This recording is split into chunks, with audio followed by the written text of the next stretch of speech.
Jesus.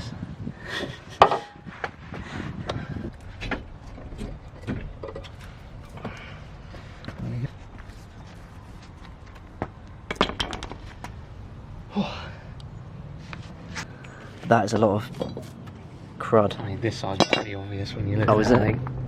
So for once in my life, let me get what I want. Yeah, you can see where it's just like worn away, right? Yeah. Like, that's no... Oh my goodness, that's like... Right, hello everyone, welcome to today's video. Today's going to be some kind of track day prep content, which, you know, will include things like upgrades and maintenance items.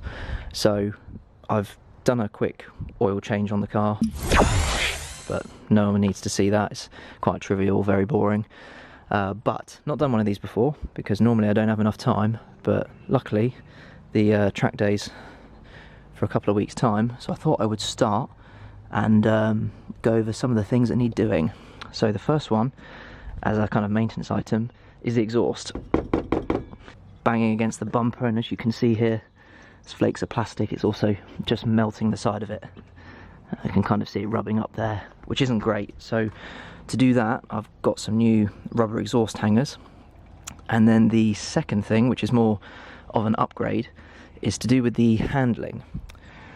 So to try and combat the body roll, I've got myself a nice kit from Whiteline. So they're the drop links, but these are the front and the rear anti-roll bars, the new ones. Now, I'm not going to explain the technicalities of how they work, but essentially the thicker the bar, the more twisting load you need, and the further you go out, the softer they are, and the further you come in, the stiffer they are. That's what these holes are here, and they're for the drop links to go into.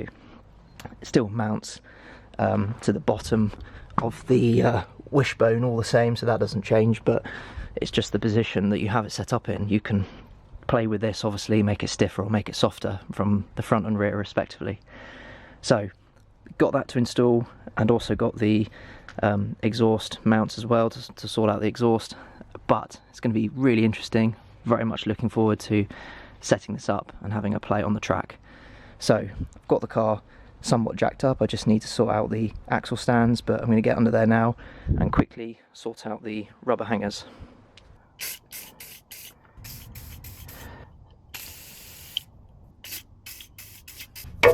Oh, there we go.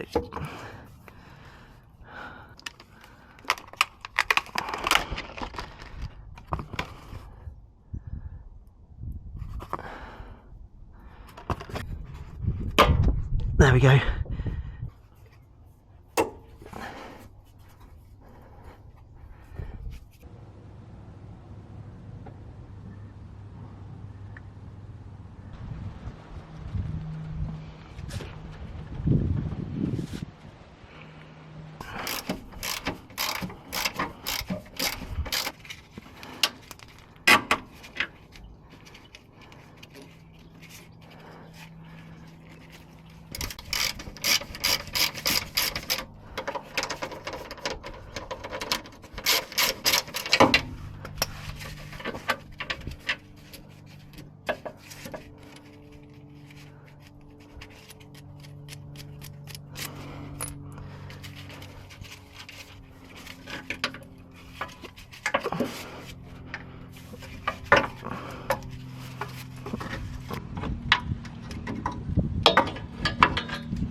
Right.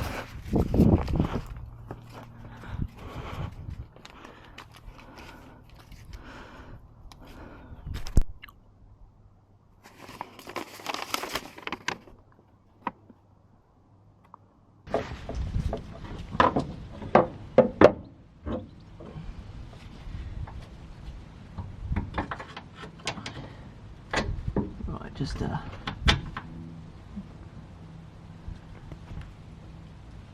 pop that there to hold it in place. Ooh. Yeah, there we go. And you can see that lines up well.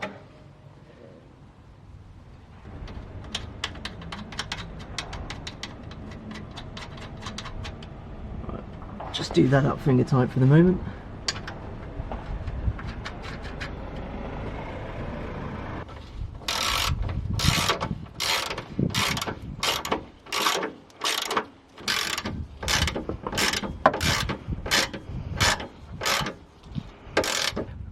Right, okay, the rear anti-roll bar has been installed.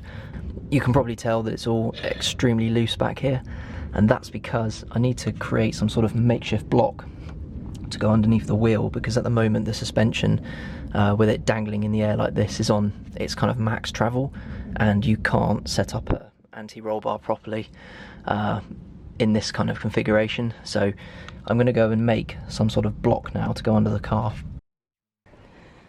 Right, so I've got myself some big blocks from a sleeper. That should be plenty to give us quite a fair amount of height, and then there's more wood around the corner as we can lift it as and when required.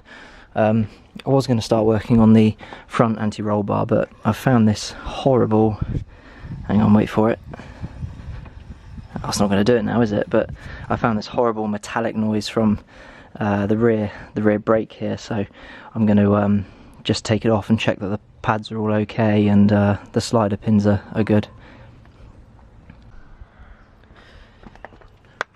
Just sorted out the rear brakes. The caliper sliding pins were just proper seized up, and I think that may be contributing to some of my rear lockup, if it's not me incorrectly selecting a gear and rev matching and the diff locking up. But what I'm trying to say is that I've sorted these out now. There's loads of well, this is the stuff I was recommended by a mate, and yeah, it's meant to be better than using copper grease, which I think is now not the fashion, and yeah, it's pretty evident considering how dry the top slider and the bottom slider were.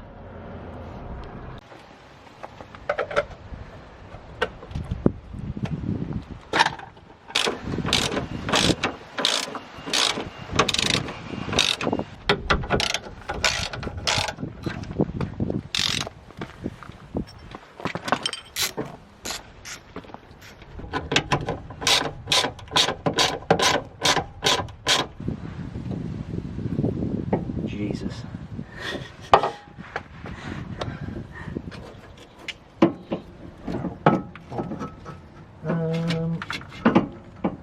Right. Think about this. Just got to shuffle it around that hose. Yeah, I'm just trying not to get shite in my eyes. Oh, you bastard. There you go.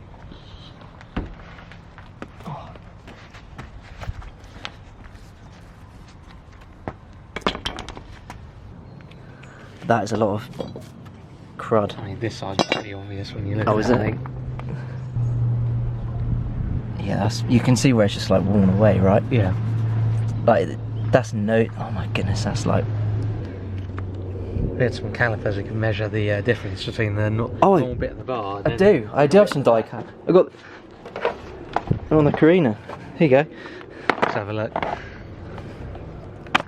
Let's see how much less effective the bar is. So that is exactly 20. Yeah, 20. Exactly 20. This bit is like 18. We've lost 2 mil off there.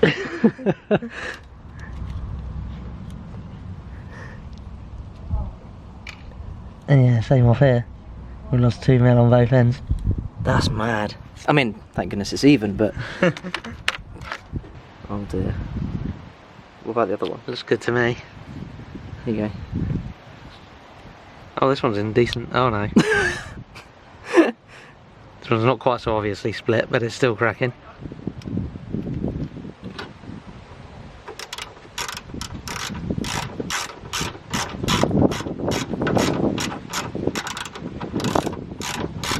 Yeah, it should be good.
Yeah, they are. They're basically the same length.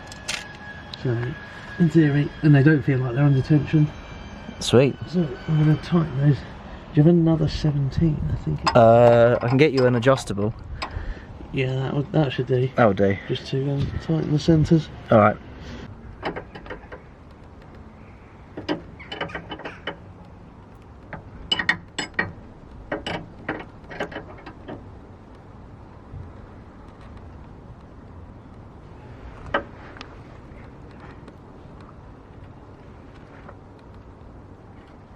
Right.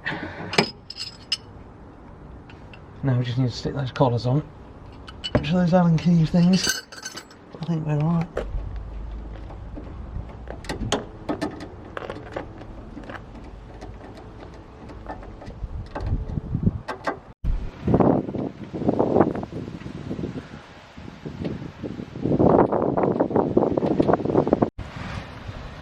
Yeah, this side's worse.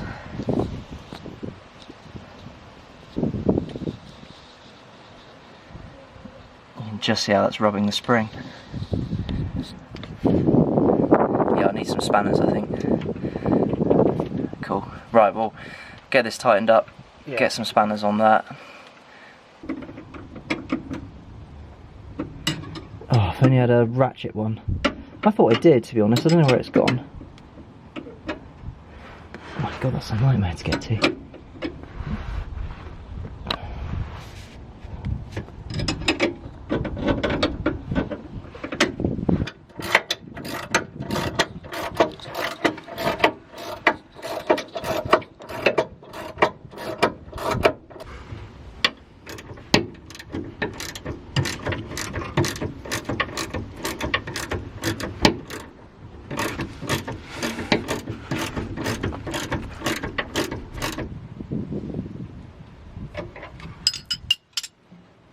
Yes, it's all nipped up. Alright, here these, I'll do this side.